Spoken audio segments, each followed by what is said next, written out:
Hello and welcome to the trade setup. In this video we are looking at SoundHound AI.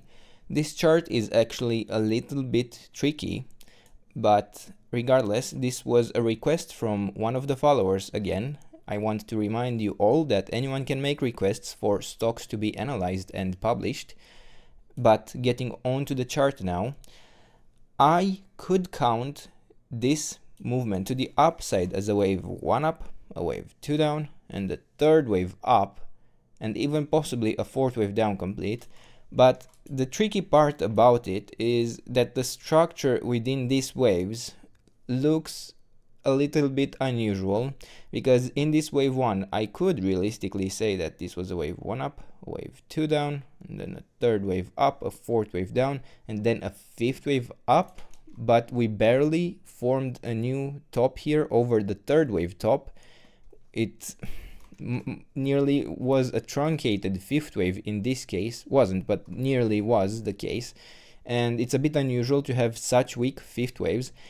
Technically, I could allow it, but then we also have in the third wave up what could be indeed a wave 1 up, a wave 2 down, a third wave up, a fourth wave down, and then the fifth wave up, another impulse here.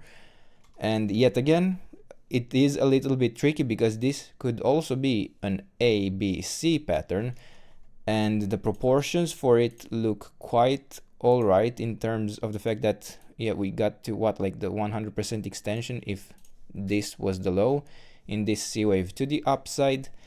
So make it as you will, but overall the only real difference in this case, in the scenario that we are tracking, is that if we are tracking a leading diagonal in a wave 1, I could allow for a retracement to the 61.8% retracement level at $4.37 in this fourth wave. And if it is instead an impulse we are tracking, I would expect it to actually not break below the 50% retracement at $6.10.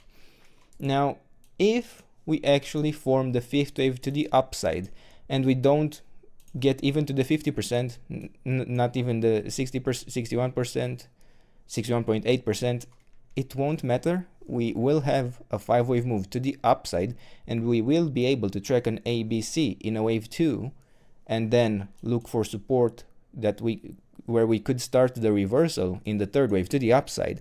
So overall, in both cases, if we form the fifth wave to the upside, we will be looking for higher in the long term, and it won't really matter if it was a leading diagonal or an impulse. We would only know if, let's say, we get to the 61.8% retracement, we would know that we would be looking rather for an ABC pattern in the fifth wave, but that's about the only difference that would make. So the upside is that it doesn't affect us too much, and that we can look for higher, and if we get this new high in the fifth wave, we can track a more bullish setup for a wave 2. Now here on the shorter time frame, I am still being a bit careful because this fourth wave to the downside could have completed, but realistically it could have been an A wave down. We could form a B wave up and then still go even lower in the C wave to the downside, back in the larger support zone between $12.8 down to around $4.37. So for now, I will allow down to the 61.8% retracement. If we actually get there, it will tell us more about the substructure of the waves of this chart, what we should expect, but it won't change too much overall. And here on the shorter time frame, I could be looking at this as a wave 1 up, a wave 2 down, and then another 1-2 setup, and this could be a third wave up where we have a wave 1, a wave 2, a third wave, now looking for a fourth and a fifth to complete this third wave to the upside.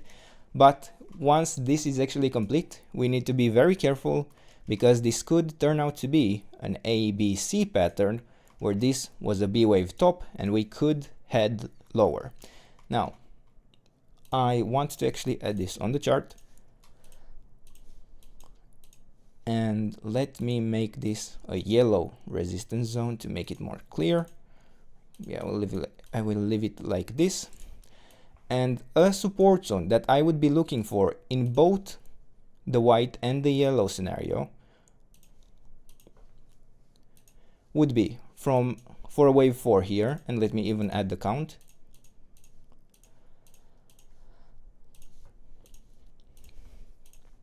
But yeah, I would be looking for a support zone,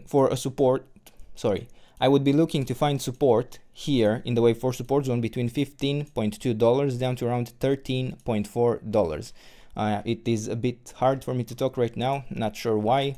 I'm a bit tired, but I hope you will excuse me this time. And yeah, for now, I still see further downside, ideally within the support zone, still see a reversal in both the white and yellow scenario, and so for now, still further upside to be expected. We have a mathematical resistance here at the 78.6% retracement level in yellow at $18.8, and I would say that is about it. These are the levels. This is the trade setup. I hope you enjoyed the video, and if you did, don't forget to subscribe and let me know what else you want me to cover, and I'll do my best to do that in the days and weeks ahead. And until then, I hope you have a nice day, and I hope to see you in the next video. Bye bye.